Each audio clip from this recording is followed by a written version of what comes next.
At 6:30 with day 2 of the trial of Jeremy Christian, accused of stabbing 3 men on a MAX train in 2017, killing 2 of them. Today, attorneys zeroed in on the train car full of passengers who watched the horrific attack. And he fell down, and there was somebody there helping him. They'd taken their shirt off, I think, and were holding it to his neck.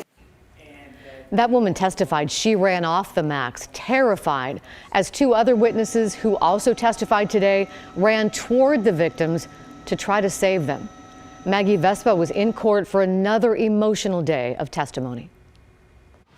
Good evening. Another tough day in court today, another emotional one. And as we know, yesterday, the 2 girls who police and prosecutors said were the victims of Christian's angry, racist rant took the stand and immediately broke down in tears. Well, today, we had more tears, we had more details, and we had more graphic videos of Christian's rant and what happened moments later when he stabbed those 3 men.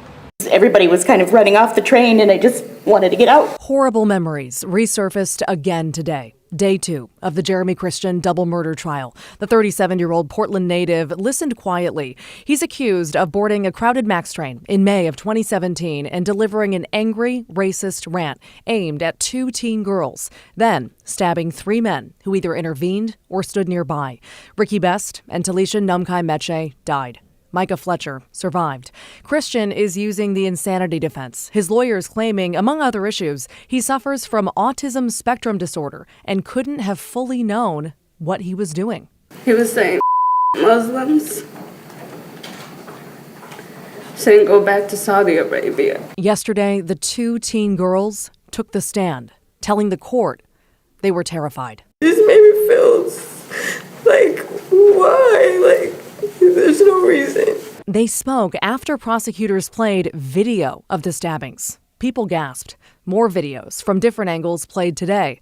Most of it is too graphic to show on TV. He was looking right at him and talking about Christians kill Muslims. Late today, retired Marine Shawn Forde testified.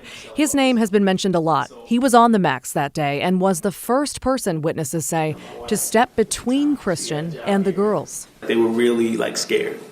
And so I just wanted him to focus on me. That's it.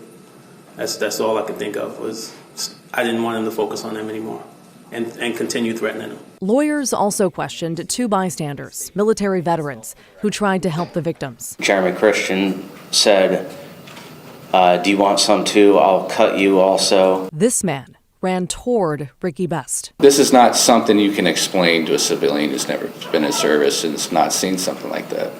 A human being knows. It's reactionary. It's instinctual. A human being knows when they're mortally wounded. There's no question in my mind.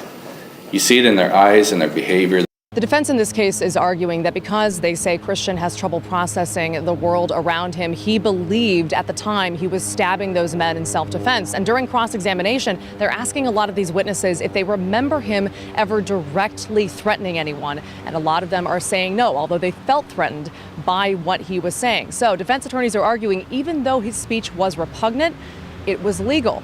And that's a big part of their case. This trial continues tomorrow. It is expected to continue for the rest of the month. I'm Maggie Vespa reporting, KGW News.